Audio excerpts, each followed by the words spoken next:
afternoon. So, how's your day today? Is it fine? Is it okay?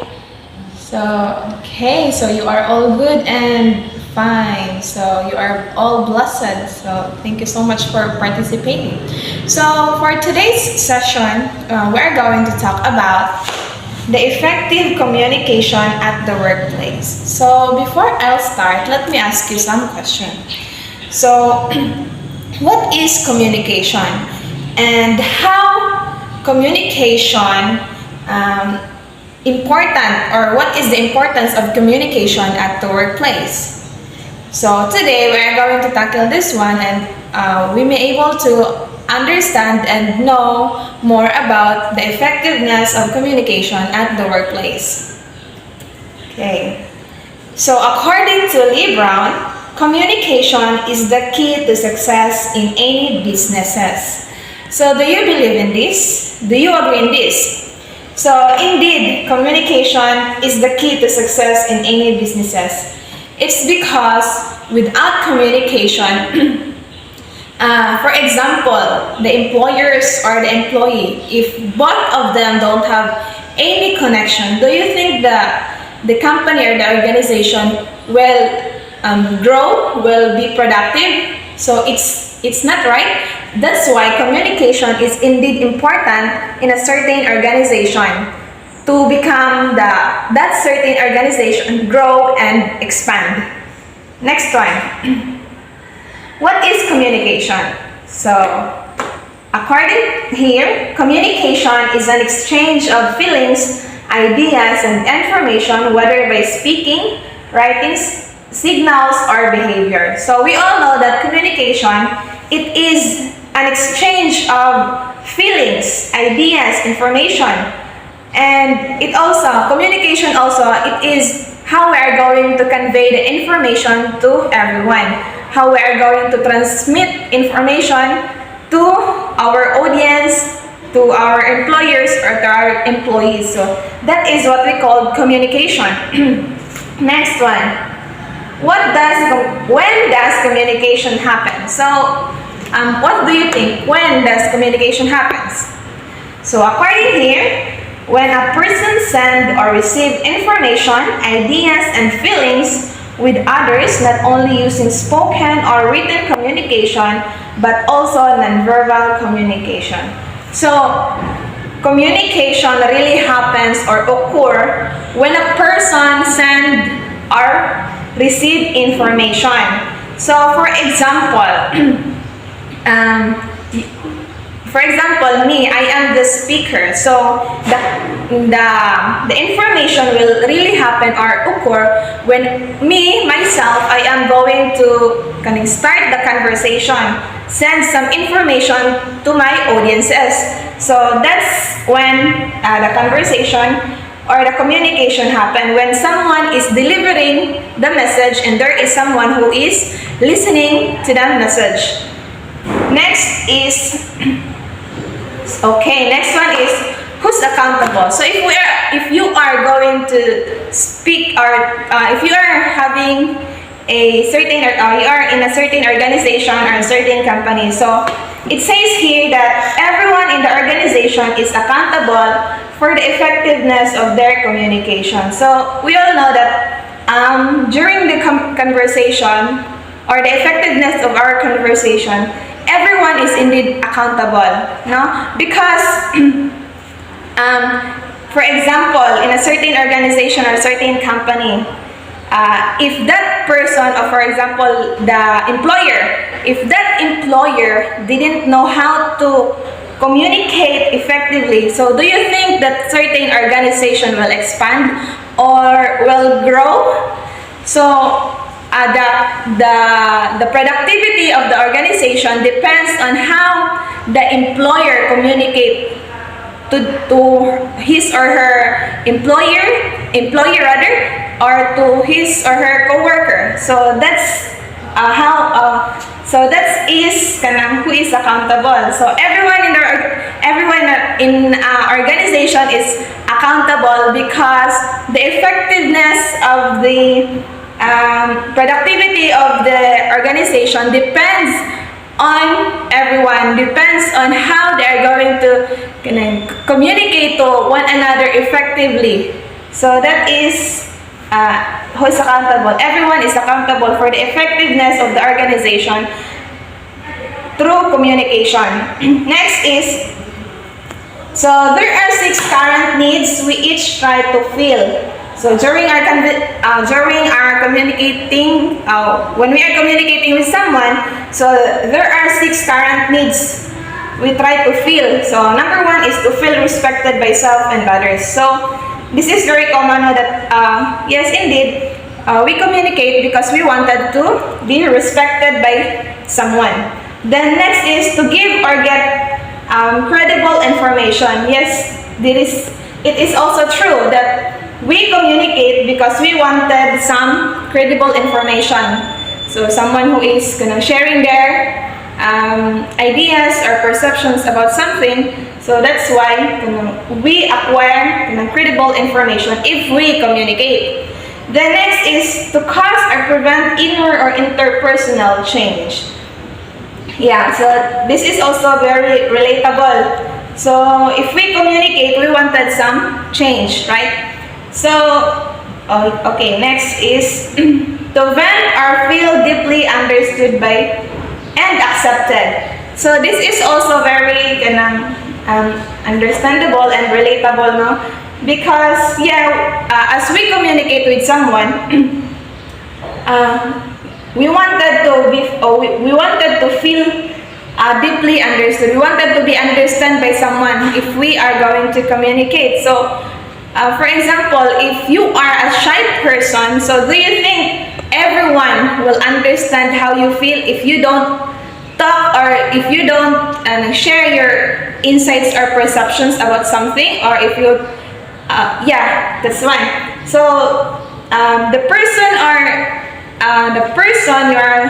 whom you are talking is or can understand you if you are going to share your insights or perceptions about something. So that's why communication is very vital and important, because through communication you can convey, you can persuade someone's emotions and feelings. So next is to create excitement. So in a certain organization or company, we cannot hide the fact that sometimes we may feel nervous, no? For example, in a meeting, so we are not that confident enough to deliver our message. So through communication, our boredom or numbness is lessened. So and communication create excitement because of the topics that both of you agreed. So next is to avoid something uncomfortable. So through communication also, it lessen uncomfortable because when you are communicating someone, they can really say that they can count on you, because they can feel that you are open to them. So that is the 6 current needs that we wanted to feel through communication. So next is the importance of effective communication. So what are the importance of effective communication? So it says here, people in an organization typically spend over 75% of their time communicating. So it is really a big percentage, no, that over 75% of their time communicating. So communication is indeed vital and important, not just in a company or organization. It is also important in our daily living. So next is, effective communication is an essential component of organizational success at all levels. So this is very true. Communication is essential component of organizational success.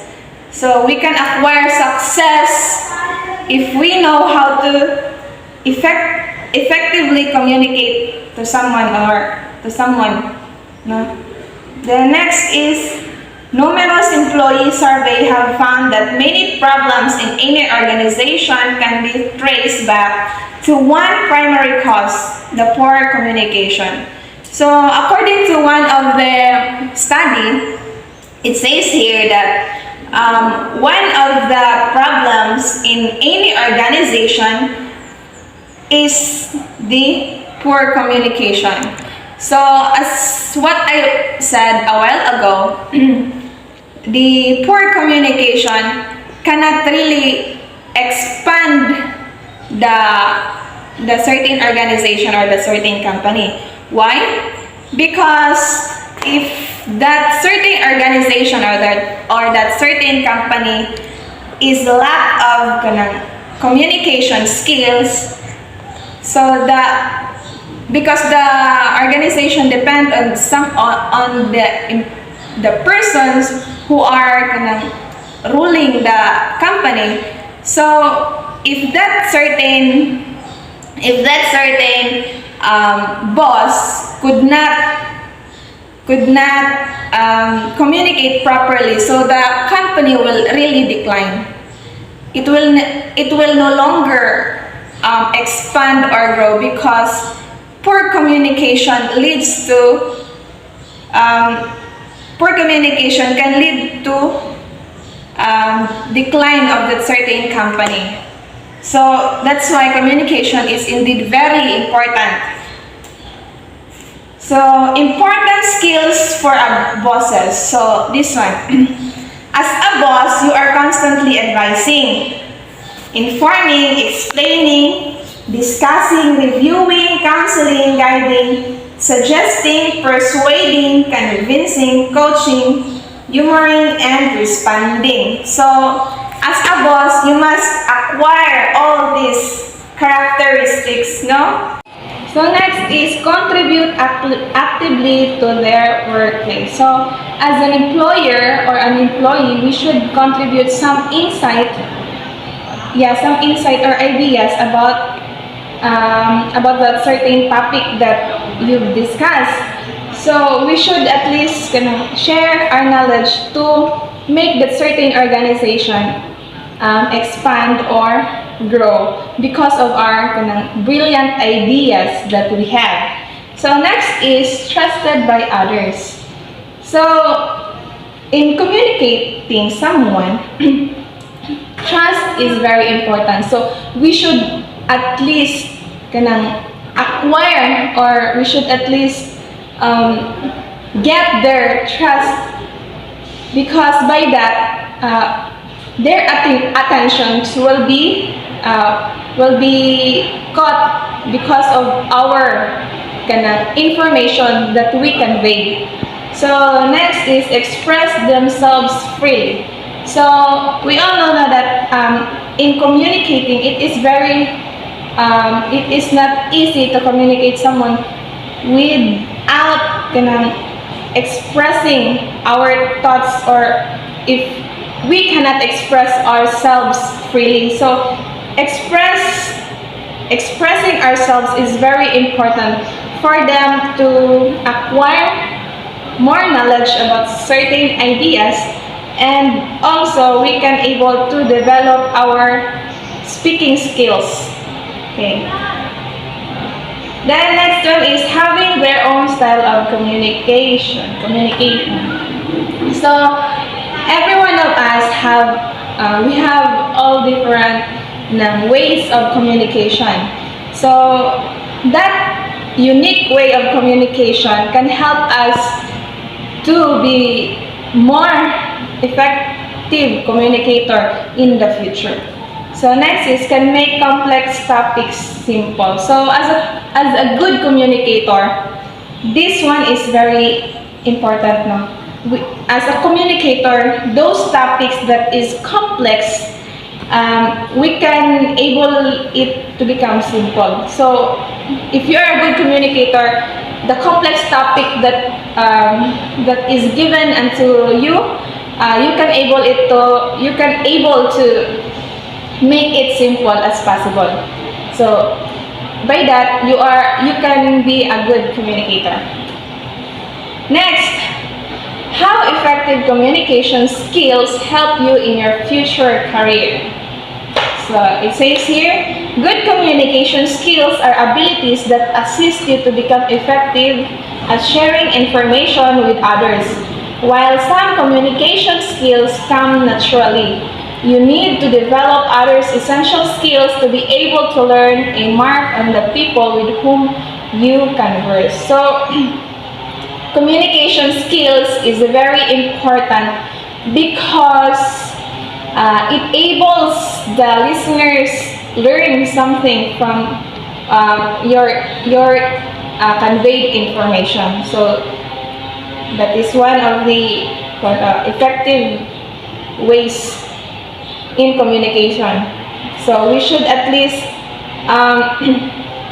communicate confidently with someone to deliver it correctly, precisely, and so that the audience can really ponders up your words or your information that you've delivered. Okay, what are the 7 C's of communication? So there are 7 C's of communication. For us to become a good communicator, we should at least apply these 7 C's of communication. So number 1 is concise. Keeping the length of your message as short as possible. It is important to communicate properly. So when we are communicating with someone, we should be concise. We should not as what I said a while ago, we should not it is not necessary for us to deliver a message that is very long, as long as the thought is present, the thought is present, or the message is short. That is fine and okay, because the information that they needed is already present in that certain information. Then next is clear. Number 2 is clear. While communicating, the foremost thing that you need to ensure is to make the purpose of your message clear. So this is very important, clear. When we are going to communicate with someone or with the crowd, we should communicate in a clear matter, in a clear form, because by that the aims of that or the objectives of that certain message that you deliver is present.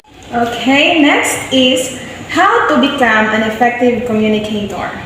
Okay, so whether in your personal or professional life, interaction with others can form a basis for success. So it is true, right? To build strong relationship, it is important to be effective communication. So for us to become a good communicator, we should have this good relationship to everyone. We should have the strong connection to everyone so that we can communicate effectively to someone whom we are close to. So next is ways to become an effective communicator. So there are different ways on how to become an effective communicator. So number 1 is know your purpose. So as a communicator, we should know or learn what is our purpose in persuading or conveying the message.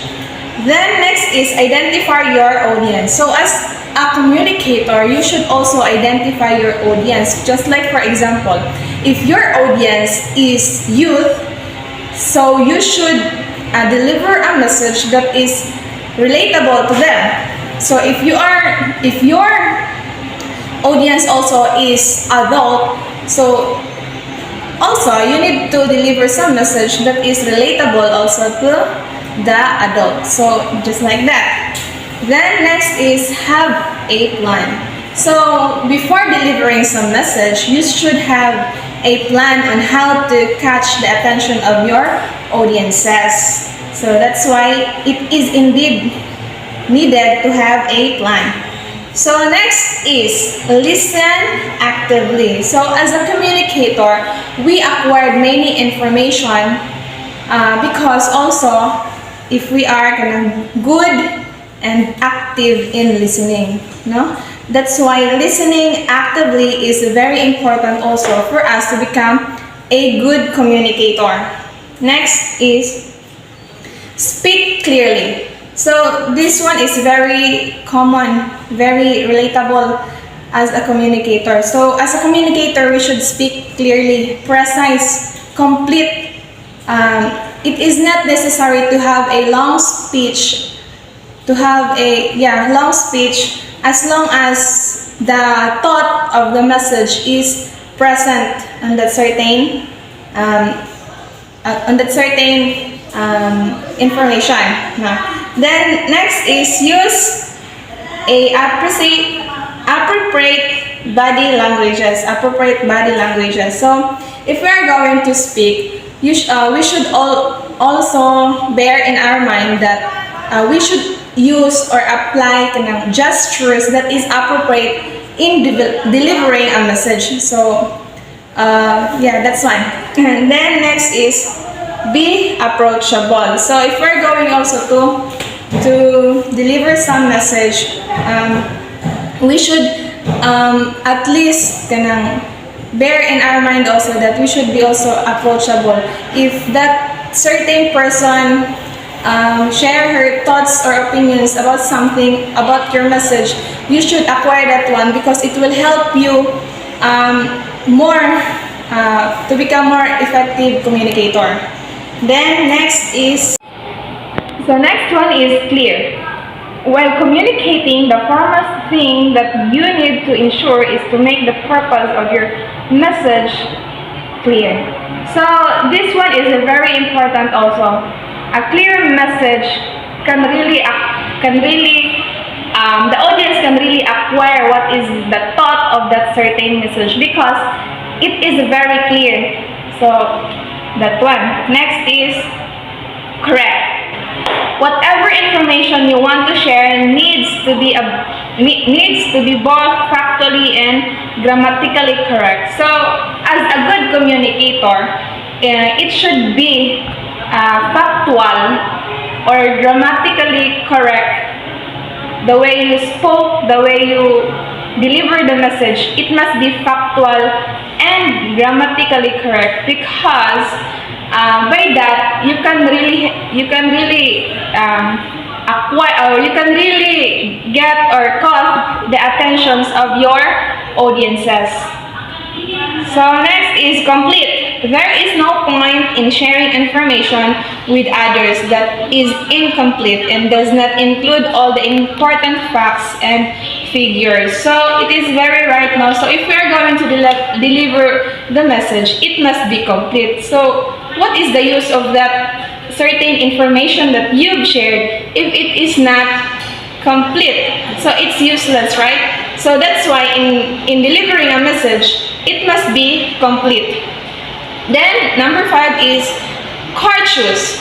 While conveying your message, you need to respect your audience and appreciate them for giving their valuable time to listen or read your message.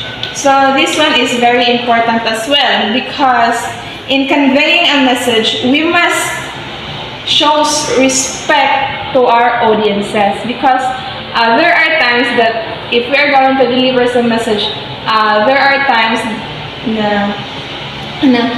we can hurt their feelings or their emotions. So we must be courteous enough in conveying our message. So that one. Next is concrete. Communication needs to be concrete, which simply means that you share information that is genuine and based on facts. And the last one is coherent. Coherence in communication means that you need to structure your message logically and while maintaining consistency of the language, tone, and etc. So if you are going to communicate, as a communicator, you already know what is the first, second, third, and so on, the way you deliver the message. So you know already the introduction, the body, and the conclusion in a logical form. So by that, you can really catch the attentions of your audiences. So okay. So those are the 7 C's of communication that will help us become a good communicator in the future. So in conclusion, communication really have a good impact in a certain organization or a certain company. It will help us boost ourselves, our confidence, if we know how to communicate effectively to our co-workers, to our employer, or to our employee. And communication help us expand or grow the company because of the effectiveness of the ideas that you've shared to everyone. So thank you so much for watching, and I hope you've learned something about this presentation. Thank you, and God bless.